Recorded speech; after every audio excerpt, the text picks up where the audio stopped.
Om Namo Bhagavate Vasudevaya. Om Namo Bhagavate Vasudevaya. Narayanam Namaskritya Naram Chaiva Narottamam Devim Saraswatim Vyasam Tato Jayamudire Nashtaprayeshu Bhadreshu Nityam Bhagavata Sevaya Bhagavati Uttam Shloke Bhaktir Bhavati Nashtiki. So continuing with the discussion on Srimad Bhagavatam, first canto, 13th chapter, Dhritarashtra quits home, text number 56 onwards. Dasta Maya Gunodar ko Niruddha Karnashaya Nivartita Khilahara Aste Sthanuleva Chalaha Tasyantarayo Meva Bhu Sanyasta Khil Karmanaha. So Narad Muni is explaining to Yudhishthira Maharaj that his uncle and aunt, they are gone for austerities and they will be leaving the body and he should not be worried about them because Krishna will take care of them. Krishna is the supreme controller. And now Narad Muni is getting into details about Dhritarashtra, that how he is doing his austerities, how he has to amalgamate his existence into Mahatattva. And further, he will have to suspend all the actions of the senses, even from the outside, and will have to be impervious to the interactions of the senses, which are influenced by the modes of material nature. After renouncing all material duties, he must become immovably established beyond all sources of hindrances on the path. Dhritarashtra had attained by the yogic process the stage of negation of all sorts of material reaction. The effects of the material modes of nature draw the victim to indefatigable desires of enjoying matter. But one can escape such false enjoyment by the yogic process. So the yogic process, as we have discussed again and again in 6th chapter of Bhagavad Gita also, is first basically to control the mind. Control the mind from engaging in material sense gratification. So one can escape false enjoyment by the yogic process. Every sense is always busy in searching for its food, and thus the conditioned soul is exalted from all sides and has no chance to become steady in any pursuit.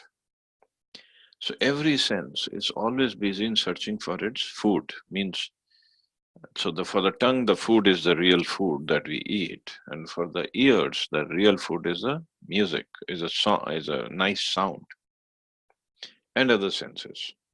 Maharaj Yudhishthir was advised by Narad not to disturb his uncle by attempting to bring him back home.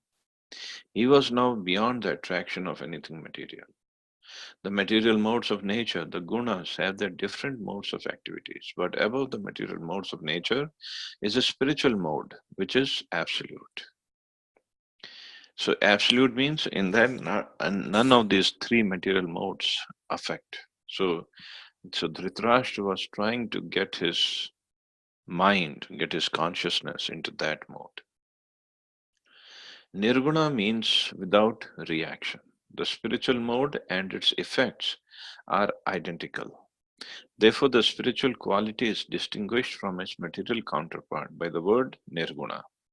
So, nirguna doesn't mean no guna, no modes, no nature. It means without any material nature, without any reaction. After complete suspension of the material modes of nature, one is admitted to the spiritual sphere, and action dictated by the spiritual modes is called devotional service or bhakti. So, after complete suspension of the material modes of nature, one is admitted to the spiritual sphere. So, a spiritual sphere could be Brahmjyoti and could be the Vaikuntha planets. But in Brahmjyoti, there is no service. One just stays there. There is no service. There is no interaction. And the action dictated by the spiritual modes. So, when there is an action, in Brahmjyoti, the soul is just there without doing any action.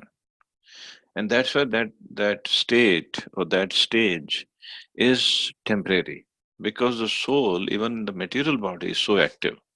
So how can it just stay in Brahmjyoti eternally without any activity? It is not possible. So soul, even from Brahmjyoti, falls down. So only place the soul can be there permanently, eternally, is Vaikuntha planets, where there is some interaction, some activity for the soul. And the activity is spiritual activity. There's no material activity there. Means there is no activity um, for oneself, for the pleasure of oneself. There's always activity for the pleasure of the Supreme Lord.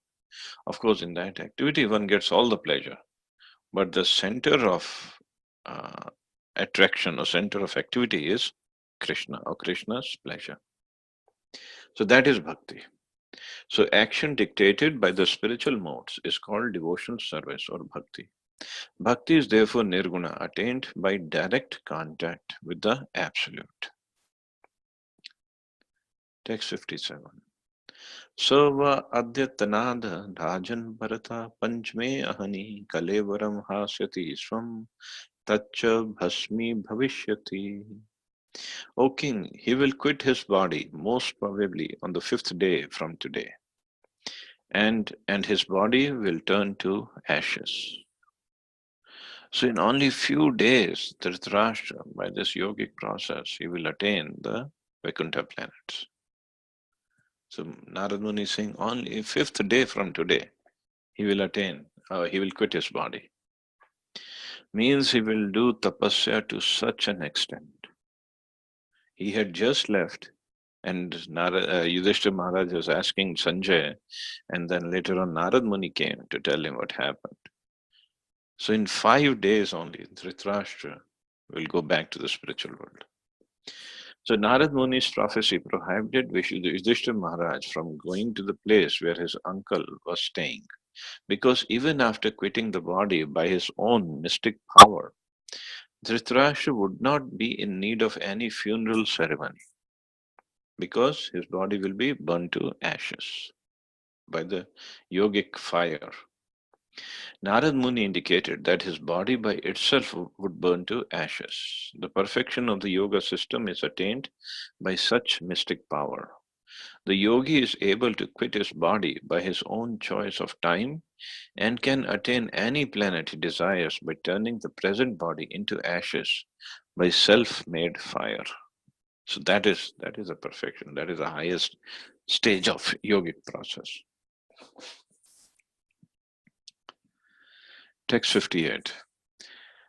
So then Yudhishthira Maharaj was thinking, what about Gandhari? I should actually go to bring my aunt Gandhari back. दयमाने अग्निभिर्देहे पत्युपत्नी सहोटजे बहिस्थिता पतिं Sadhvi tam agni manuvekshati. While outside observing her husband, who will burn in the fire of mystic power, along with his thatched cottage. So means not just the body, even the cottage will be burned to ashes.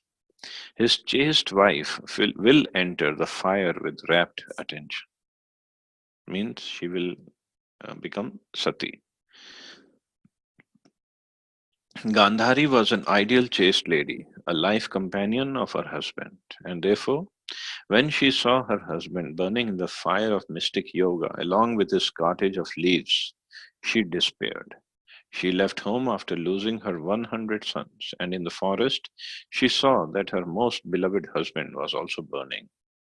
Now she actually felt alone, and therefore she entered the fire of her husband and followed her husband to death.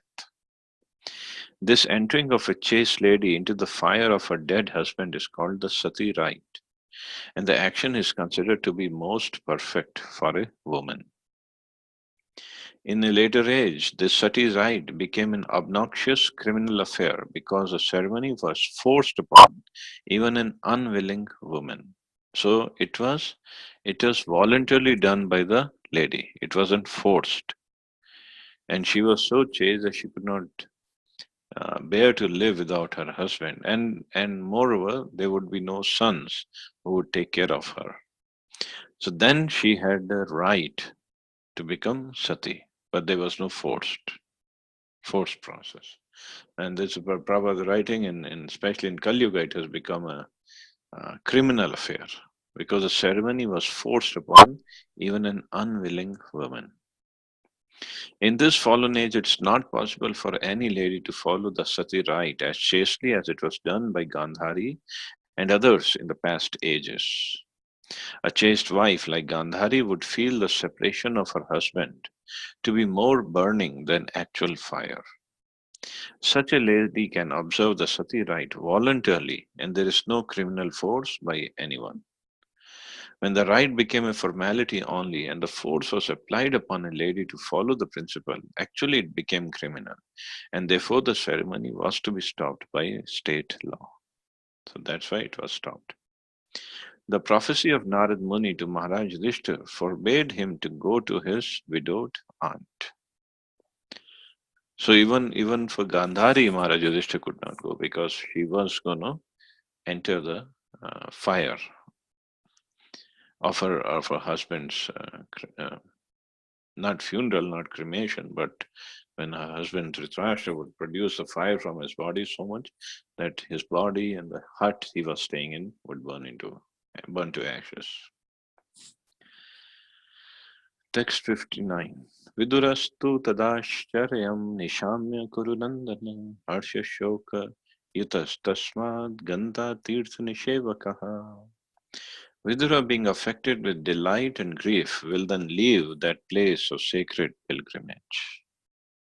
So Vidura would not do austerity or this kind of tapasya. He had some other um, plan. Vidura was astonished to see the so Prabhupada's purport is Narad Muni saying it will happen, and Prabhupada's purport is like it has happened already. So the two past tense and future tense going on simultaneously. Purport. Vidura was astonished to see the marvelous departure of his brother Dhritarashtra as a liberated yogi, for in his past life he was so much attached to materialism. Of course, it was only due to Vidura that his brother attained the desirable goal of life. Vidura was therefore glad to learn about it, but he was sorry that he could not make his brother turn into a pure devotee. This was not done by Vidura because of Dhritarashtra being inimical to the Pandavas, who were all devotees of the Lord. So Dhritarashtra was inimical to the Pandavas and who were devotees. So it was a great offense on part of Dhritarashtra. Although he was part of this pastime of Krishna to show to the world what an offense could do to a person. An offense at the feet of a Vaishnava is more dangerous than an offense at the lotus feet of the Lord. Of course, we don't commit offense at the feet of a Vaishnava. We commit offense even at the head of a Vaishnava, even at the heart of a Vaishnava. Vidura was certainly very liberal to bestow mercy upon his brother Dhritarashtra, whose past life was very materialistic. But ultimately, the result of such mercy is certainly dependent on the will of the Supreme Lord in the present life. Therefore, Dhritarashtra attained liberation only. And after many such liberated states of life, one can attain to the stage of devotional service. Vidura was so after many such liberated states of life. See the sentence Prabhupada is using. Because even after this so-called liberation or merging in Brahmjyoti, one has to fall down again. Or one will fall down again.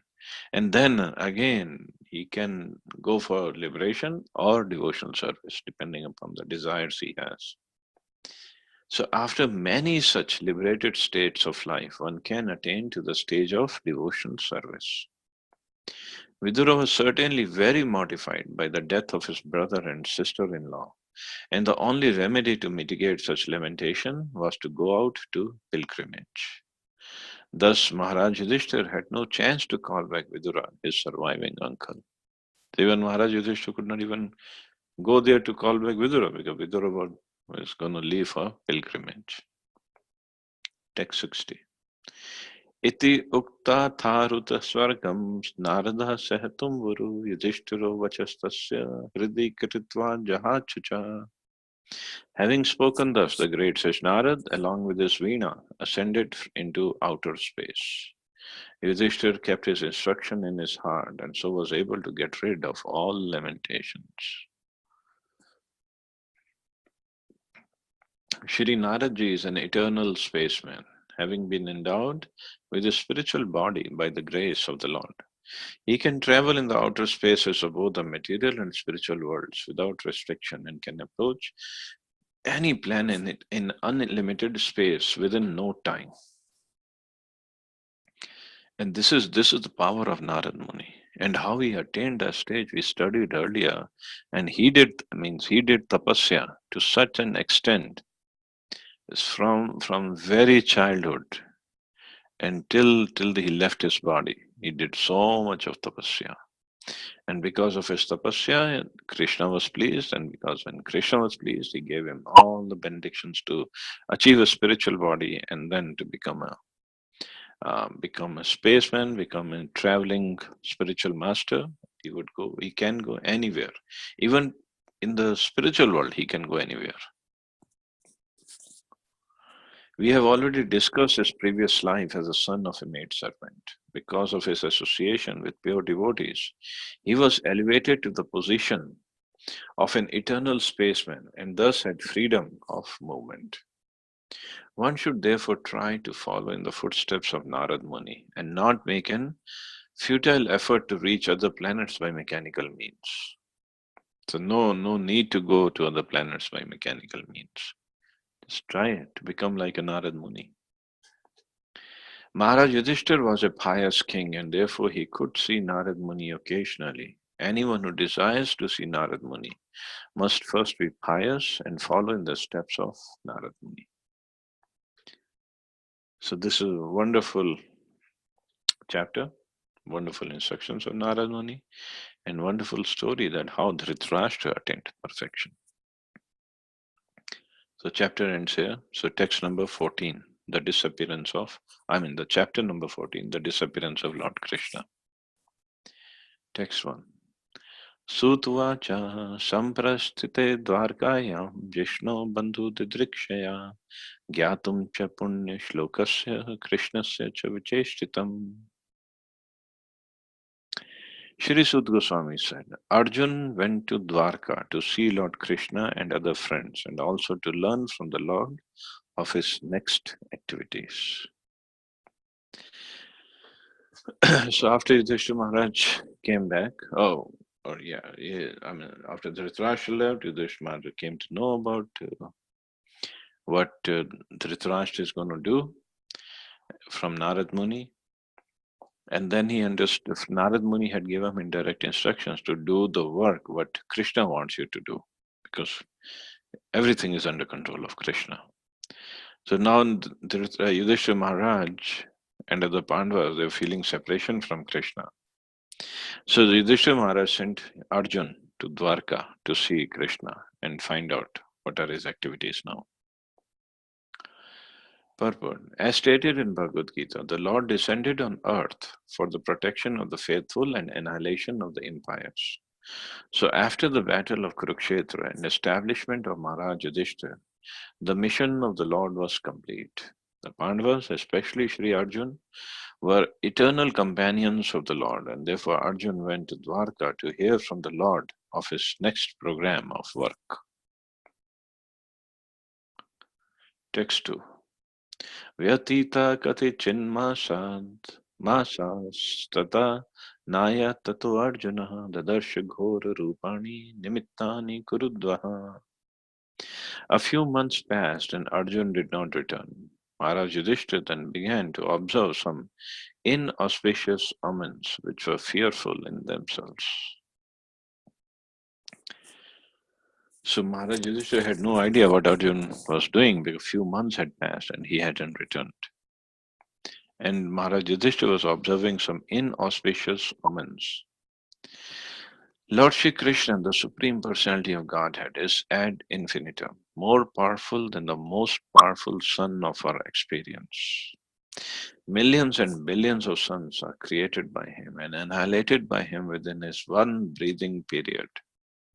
In the material world, the sun is considered to be the source of all productivity and material energy, and only due to the sun can we have the necessities of life.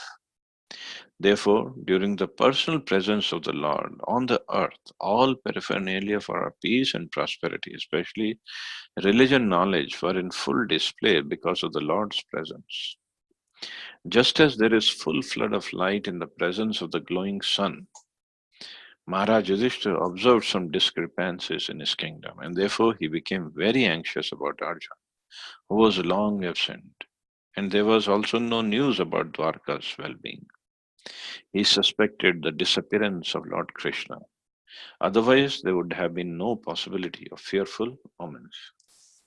So he was observing some omens, bad omens, and he was very afraid. What is happening? कालस्य च गतिं रौद्रां विपर्यस्ततर्तु धर्मिणः पापीयसीन्द्रणां वार्तां क्रोधलोभानृतात्मनाम्. He saw that the direction of eternal time had changed, and this was very fearful. There were disruptions in the seasonal regularities. The people in general had become very greedy, angry, and deceitful, and he saw that they were adopting foul means of livelihood. So this is the effect of when we get disconnected from the Supreme Lord. When civilization is disconnected from the loving relation of the Supreme Personality of Godhead, symptoms like changes of seasonal regulations, foul means of livelihood, greed, anger, and fraudulence become rampant. I mean, this is so common these days. We think, oh, it's all because of nature. Nature is doing something. No, it's because we have disconnected ourselves with the Supreme Lord. We see so much of flooding in Kerala right now. Why? So sometimes there's so much rain, sometimes there is no rain. And at least in India, it's still the seasons are not that irregular. Of course, flooding happened. Yes, it is irregular, but it's not that much in intensity. But in other countries, seasons are quite irregular. Anytime it can rain, anytime it can change weather, anytime it can become cold, anytime it can become hot. It's so irregular. And it's all because we have disconnected from Krishna.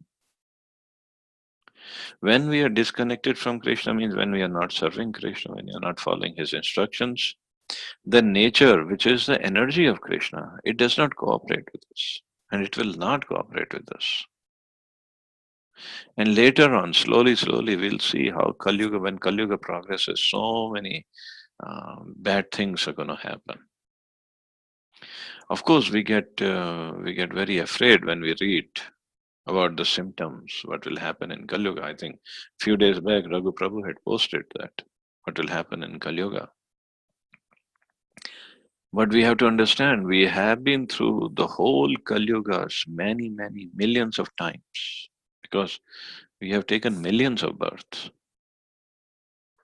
So millions of times we have been through whole Kali Yuga. Right now it's only we are 5,000 years into Kali Yuga and the situation is so bad. What will happen 10,000, 20,000, 100,000 years into Kali Yuga? So who would want to go through the whole Kali Yuga again and again and again? Nobody was in the right frame of mind. So we have to try to get back to our original position of service of Krishna.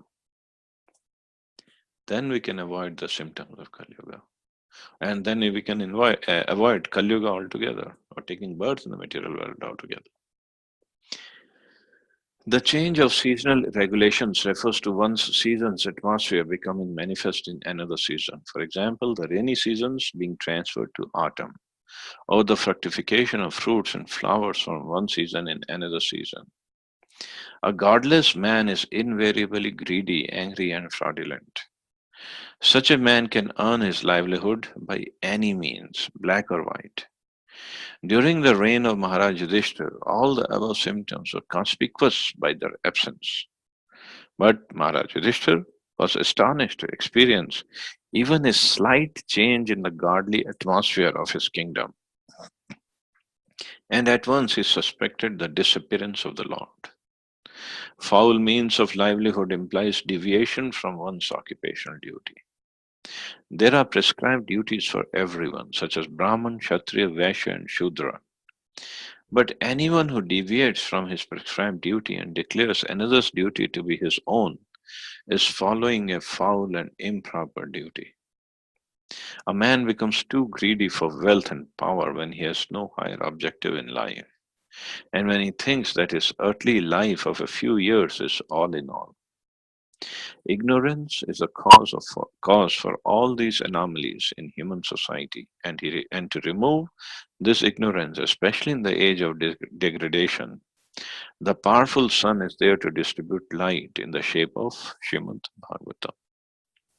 In fact, that's why Vyasadeva compiled Srimad Bhagavatam. It is said that when Krishna went back to his dham along with Dharma and Gyan, this Bhagavatam has arisen just like a powerful sun to give us this light. And also in the seventh chapter, when this verse came, no?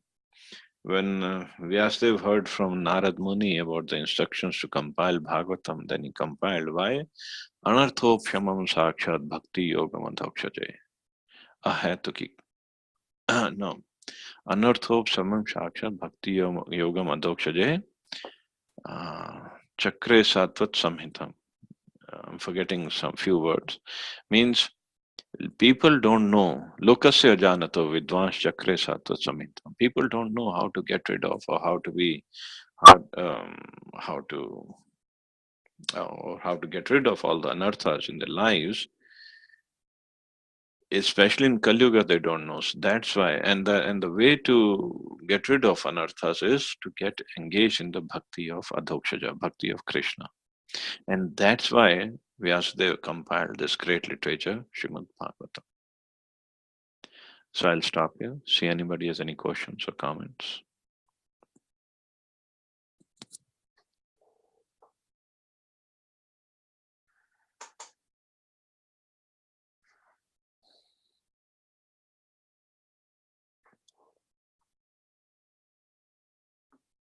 Hare Krishna, Prabhuji, Danvat Pranam.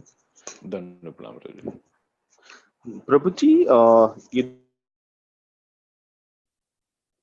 lost heard you. in the previous verse. Hare Krishna, Prabhuji. Can you Yes, hear me? please. Yeah, now I can. Prabhuji, we read, and I think 3 or 4 verses back, that Dhritarashtra could able to kind of burn himself by the yogic practice. But within 5 days, what is it that he did that he kind of achieved such perfection? Because all his life he was kind of jealous of the Pandavas, the pure devotees of the Lord. So 5 days is kind of nothing. So what is it that he did? I'm Well, sorry, first in of fact, all, no, uh, no. First of all, we have to understand that Dhritarashtra, he he cannot be. First of all, he cannot be an ordinary person because he, of course, he could not see Krishna, but he heard Krishna personally many times. So he was basically acting as an actor in the pastime of Krishna. And then at the last moment, he got this mercy of Vidura. Viduraji is a pure devotee, and Dhritarashtra got his mercy by he got chastisement. And when Vidura was so merciful upon Dhritarashtra, and Dhritarashtra obeyed the instructions of Vidura, he got the mercy of Krishna. That's why he could achieve the perfection within no time. So the idea is to follow the instructions of pure devotee, and then we get the mercy of the Lord, and then there is nothing that one cannot achieve.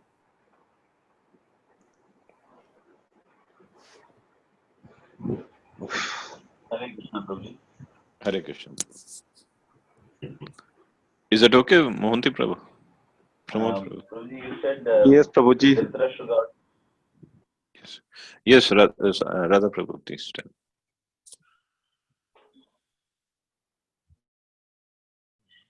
you said Dhritarashtra got the mercy of Vidar Prabhu, Not Vidur and Priya.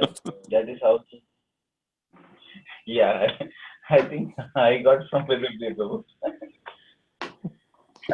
You said that the mercy was delivered for Dhritarashtra in the form of chastisement.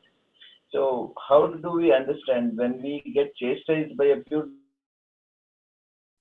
devotee, that is mercy, or if we don't get chastised, that means we're not getting the mercy? Because we are imperfect, we are not doing so much, we are not moving forward very fast. But many a times the pure devotees don't chastise us. They become very kind and very considerate for us. They don't say anything very harshly.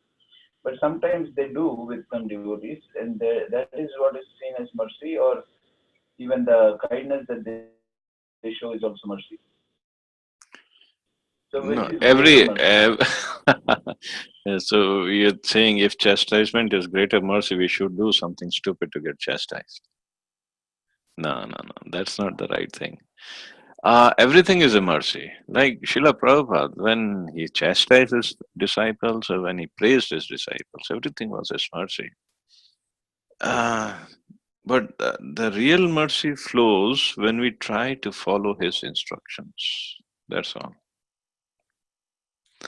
So chastisement could be there when they were not following. And when they were following, Prabhupada inspired them, Prabhupada motivated them, Prabhupada praised them to do more work.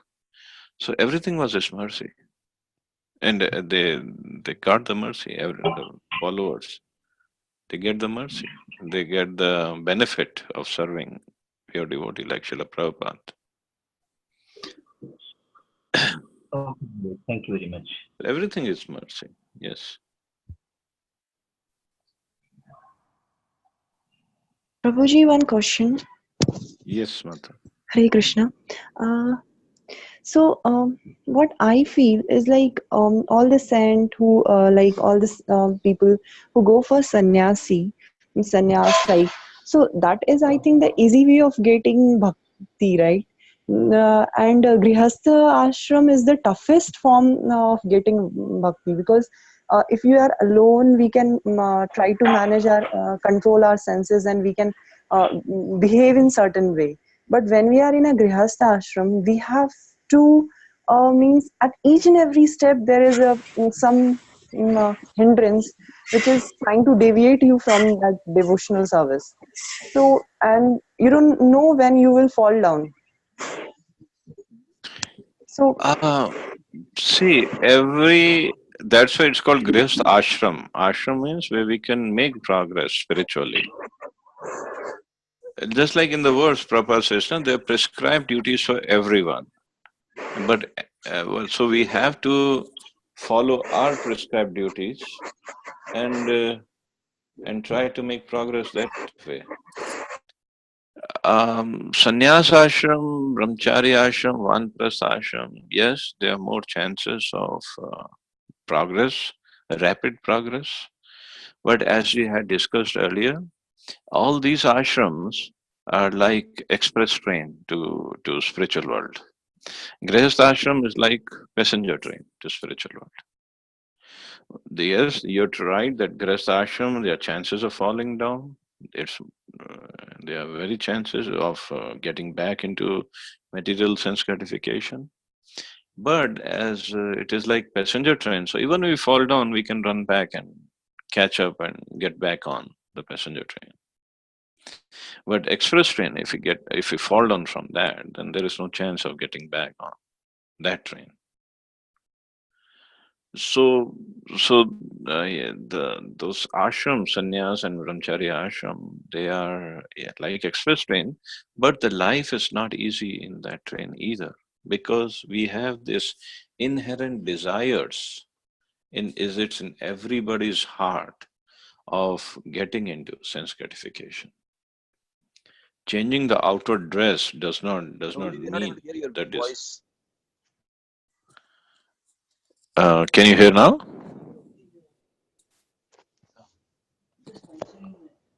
Can you hear it now? Yes, Yes, Prabhuji. Prabhuji. Okay. So I'm saying the changing of the dress does not mean that the desires inside are gone. Of course, one can still try to function, still try to strictly follow the rules and regulations of that ashram, but it doesn't mean the desires are gone. Grihastha ashram at least gives us a chance, gives us an opportunity to fulfill those desires and still try to keep on working towards perfection. So, so every ashram has its positives and negatives. But if we are in Grihastha ashram, at least try to be a good Grihastha.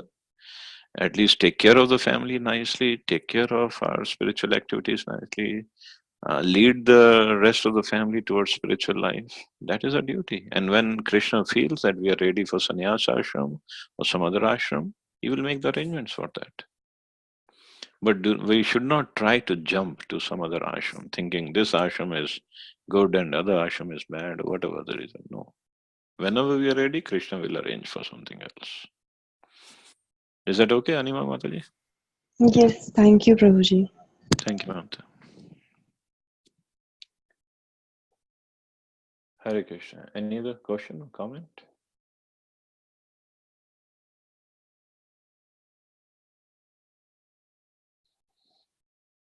So I guess we can stop here. You all have a wonderful day. Hare Krishna. Jai Shila Prabhupada. Hare Krishna, Prabhuji. Thank